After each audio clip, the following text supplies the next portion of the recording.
भारताची स्टार महिला विंडसर्फर आणि राष्ट्रीय चॅम्पियन कात्या कोहेल्लो हिच्या गौरवशाली क्रीडा प्रवासाचा आता शालेय अभ्यासक्रमात समावेश करण्यात आलाय। गोवा राज्य शैक्षणिक संशोधन आणि प्रशिक्षण परिषदेनं राष्ट्रीय शिक्षण धोरणांतर्गत इयत्ता 8वीच्या कोकणी पाठ्यपुस्तकात कात्यावर एक स्वतंत्र धड्याचा समावेश केलाय। फुटबॉलचे दिग्गज ब्रह्मानंद शंखवाळकर यांच्यानंतर शालेय पाठ्यपुस्तकात स्थान मिळवणारी कात्या ही गोव्यातील दुसरीच खेळाडू ठरली।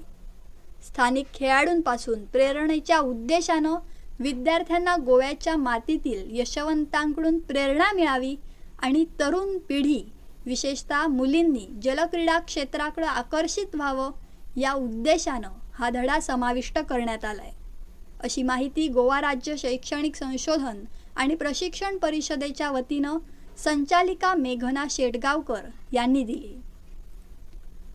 या पाठात कात्याच्या वयाच्या 11व्या वर्षापासून सुरू झालेल्या संघर्षाची आणि यशाची गाथा मांडण्यात आली। तिचे वडील आणि चॅम्पियन विंडसर्फर असलेल्या डोनाल्ड कोहेल्लो यांच्या मार्गदर्शनाखाली तिचा हा प्रवास सुरू झाला होता।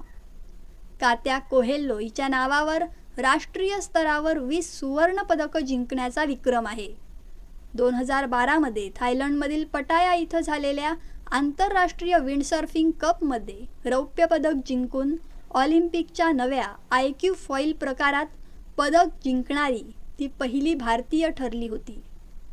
2014 मध्ये चीनमधील नानजिंग इथे झालेल्या युथ ऑलिम्पिकमध्ये भारताचं प्रतिनिधित्व करणारी ती देशातील एकमेव महिला नाविक तथा सेलर होती।